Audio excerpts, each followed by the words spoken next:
Tonight we get some inside information from two members of Congress about the government's response to a couple of very important issues. First, the coronavirus, and second, the country's cyber defense posture. Republican Congressman Mike Gallagher from Wisconsin and independent Maine Senator Angus King. Thank you both for joining us. First, before we talk about your proposal on cyber defense, I just want to get your thoughts about where we are, not only on Capitol Hill, but as a country dealing with COVID-19. Senator, first to you.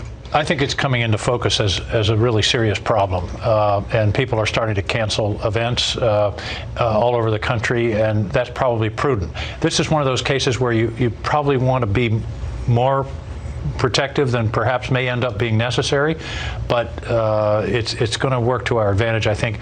For a politician to stop shaking hands is really hard, but I'm doing it.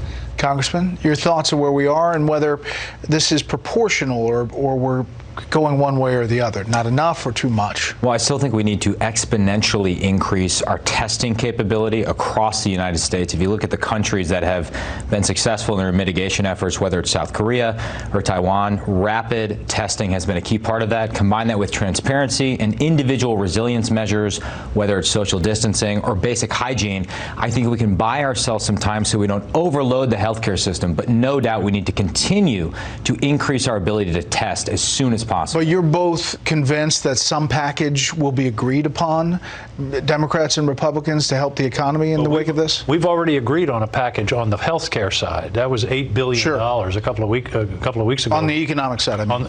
On the economic side, I don't know what's. There's some debate about whether we do something very general, like a payroll tax holiday, or something that's more targeted at the people who, for example, don't have paid family leave and they have to be out of work for a couple of weeks, or child care. New Rochelle, the schools are all closed. People still need to work. What do you do with the kids? So I think that's going to be the debate that we're going to see over the next couple of weeks. Bottom line, something's coming. Well, and I think sort of a necessary step prior to that is, at least in the House, we shouldn't be going on vacation starting tomorrow. I mean, we should stay here with our staffs. It's far past time for us to close down the Capitol to visitors. So there are steps we can take right now to start debating this issue so we don't come back a week and a half from now and pass something at the last second. All right, let's talk about the reason you both are here, and that is this effort, cyber defense. Where are we as a country? The intro to this proposal is scary. It paints a picture of some dire things that happen. Where we are as a country is in trouble. We're being attacked every day. I talked to a utility official just recently. His electric company is being attacked 3 million times a day. 3 million? 3 million times a day. People are pinging their system, trying to get in and cause trouble. I've talked to a small bank in Maine, little, community bank, 100,000 times a week. This is happening every day, all the time, and it's the financial sector, it's the energy sector, it's telecommunications. We're worried about hospitals now, of course, election security. So it is a really serious problem. And the problem is, Bret, this is cheap. Our adversaries can lay us low with a relatively small expenditure, and we got to put a stop to it. What are you proposing to do that, Congressman? We are proposing a variety of steps. We have over 75 recommendations, and in most cases where we have said Congress should do X, Y, or Z, we've actually taken the trouble to write the legislation. So we're really hoping to inject this into the legislative bloodstream immediately. But ultimately, though we are at a strategic inflection point similar to where we were in the early Cold War, what's different about this, as Senator King alludes to, the private sector really is the main effort. And the private sector is going to have to step up and work in partnership with the federal government in order to enhance our robust deterrent in cyberspace. Now, it says this layered cyber deterrence, shape behavior, deny benefits, impose costs. First of all, does Capitol Hill understand the threat fully?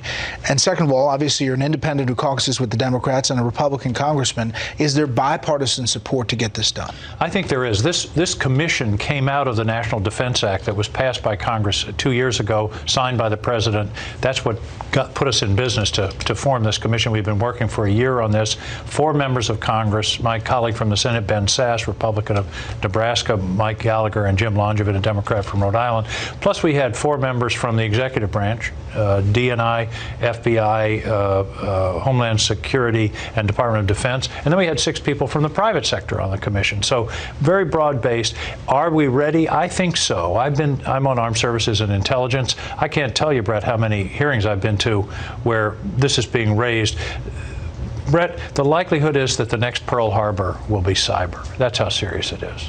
Yeah. So obviously there'll be some dealing with COVID-19 bipartisan. Do you think that this, for all the people who look at Washington and say nothing can get done in a bipartisan way, does this seem like that? I really do, and I think the commission's work is evidence of that. This was not a partisan discussion. Everyone came together to really figure out what are the best ideas where we can improve our deterrent in cyberspace. But secondly, nest this within the broader reorientation of U.S. foreign policy that's happened in the last 3 years. Trump administration has said our foremost competitor is China, and we have to reorient accordingly. Our foremost competitor in cyber, I would suggest, is China, and there's a lot of bipartisan agreement on that very issue. And Senator King and I, it's just been a privilege to work with him. And so we are really hoping that this is not just a report that collects dust on a shelf somewhere. It's a blueprint for action. And sometimes that's the thing. The Blue Ribbon Commission doesn't get to the action point. Well, you're going to push it. We're going to push it. We've already talked to committee chairs and leadership. We're expecting to move. We put too much work into this, Bret, to let it sit on on the shelf. But I think the key is your question. Does the Congress realize we're facing a serious threat? And I think the answer is yes. And we're poised to do something. We got to do it. We want to be the 9/11 Commission without 9/11. Mm-hmm. We want to prevent a catastrophic attack rather than react to it after it happens. Senator, Congressman, appreciate the time. Thank you. Thank you, Bret.